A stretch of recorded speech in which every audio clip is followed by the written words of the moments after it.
Meanwhile, we're looking at these milk prices. You might recall that famous advertisement, definitely part of many growing up years. It proclaimed, "DOODH hai wonderful, wonderful DOODH." Now, this wonderful commodity has seen unprecedented price rise. It has happened all in the recent months.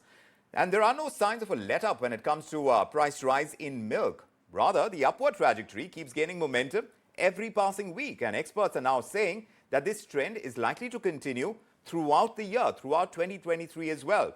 Does Mr. R S Sodhi agree with this? He, of course, President of the Indian Dairy Association. Mr. Sodhi, it's great to have you with us this evening, and it's an honor to speak to you on this edition of India Tonight.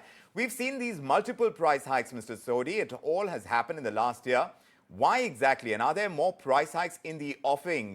What do we know about this? By when do you think consumers can expect some sort of respite when it comes to milk prices? Well, you're right.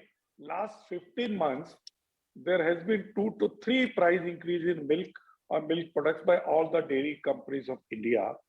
But that is around 14 to 15%. But if you look back last 36 months, increase is more or less 17 to 18%. It is per annum increase is less than the food inflation or the general inflation. And as far as you are saying respite or the reduction, I'll ask you one question. Do you want your income should reduce? Because you have to see milk prices from two perspectives. You are right, it's inflation. I am also right. My wife is also saying both price butter price. So you are right. But please see it from farmers' perspective. 9 crore families are dependent on livelihood on milk or dairy. For them, this is increase in income. So one has to see if our income is increasing and side by side, what are the reasons? First reason is the input cost have increased.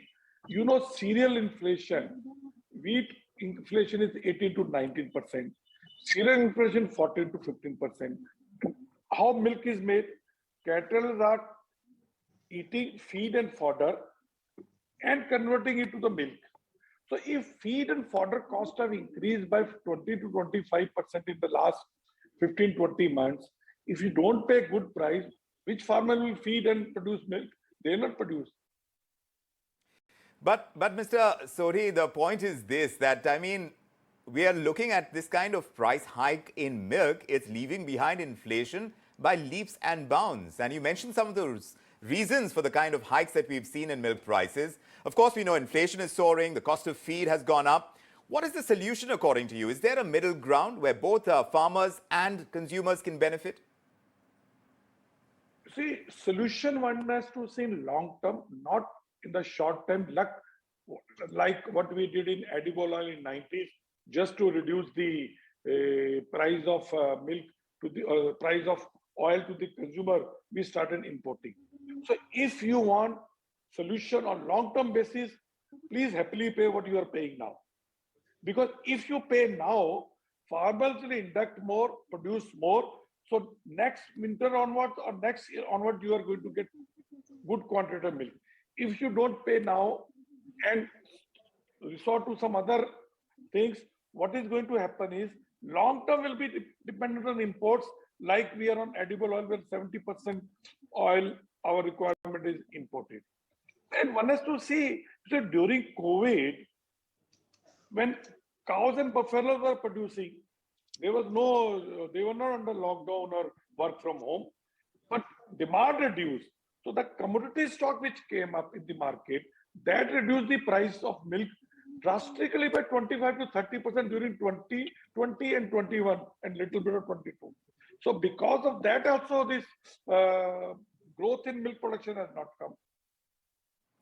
Yes, Mr. Sodhi, but what about the pandemic? Is there a COVID linkage to the demand-supply mismatch that we are currently witnessing? And is that likely to continue? On most fronts, we are back to normal. So I'm just wondering why we are seeing this mismatch in demand and supply right now when it comes to milk. In case of cows and buffalo, immediately, you see, during COVID, if you have fed less, you have delayed calving because artificial insemination was not possible during the lockdown. So calving takes 1 year.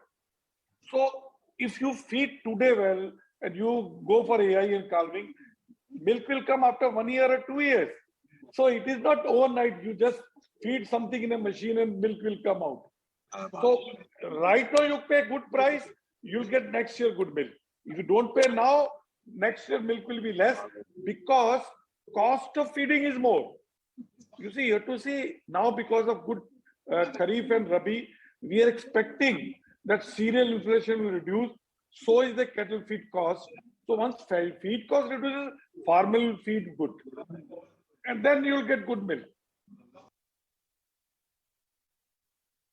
I can say only to your viewers that please bear with the farmers until this summer. Next winter will be okay, but I foresee that prices will be stabilized. You can't expect a major increase now. Reason is simple: if we increase too much, then consumption will be impacted, and long term it is going to impact the Indian market, and then it will impact the farmers' income. Fair enough, Mr. Sodhi. I accept your point of view on this. As far as consumers are concerned, most of us don't have a choice. These milk prices and it being a staple commodity, we just have to put up with it. But it is reassuring to know that it is perhaps going to stabilize now at the end of the year at least. But more price hikes in 2023 is what Mr. Sodhi is indicating. Thanks very much. It's always a pleasure having you on the show, Mr. Sodhi. Thanks indeed for joining us on India Tonight.